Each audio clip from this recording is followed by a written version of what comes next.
ikaw mo ba tinga walay dili? Ugang kalibutan daw wala nakakita kanimo. Ayaw kalimti adunay usa nga nagtan-aw. Ang Ginoo nga nahigugma kanimo sa matag adlaw.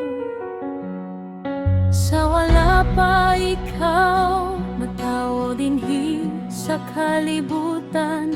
Nahibalo siya sa imo, ngalan ug kaugmaon.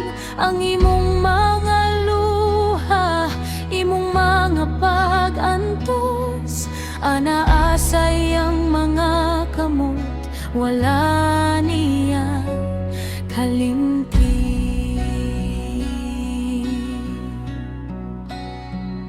Dili sukdon ang imong bili, sa butang nga makita sa mata sa tao, kay sa mata sa Dios nga imong magbubuhat. Ikaw bililhon ug gihigugma niya. Ang imong kinabuhi adunay kahulugan, adunay katuyoan nga gikan sa Dios nga buhi.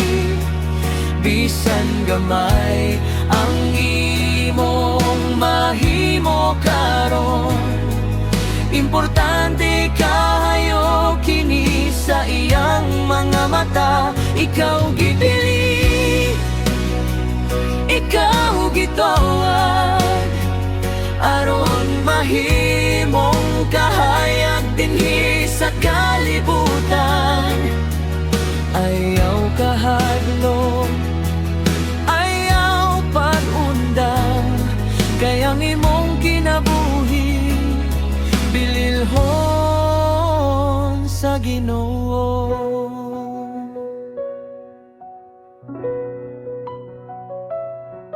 Kung napakiyas ka ug nahugno ang imong pusog, ang grasya niya kanunay magpabarog kanimo. Ang kagahapon dili mao ang katapusan, kayang Dios adunay bag-ong sugilanon.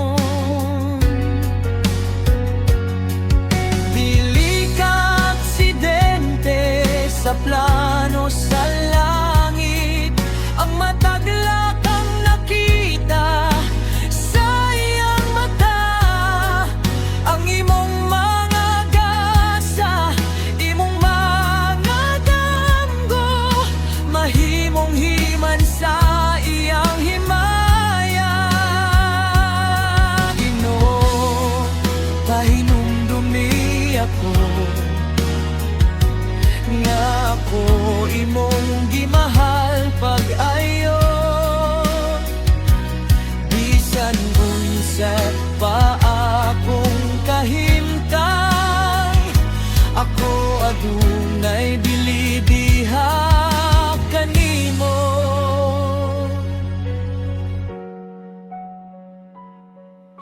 Gamita ako aron mahayagan ng uban, himo akong panalangin sa uban.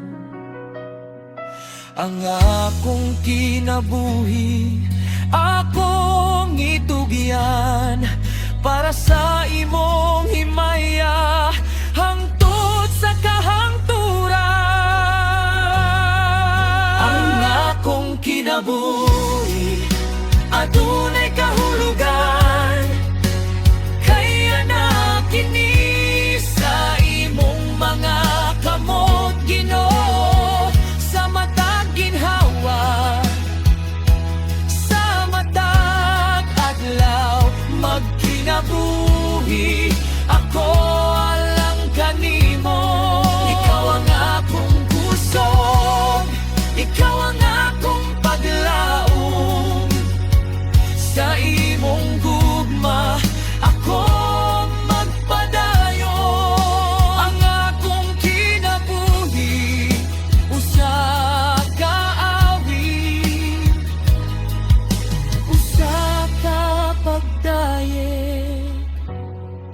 alang kanimo.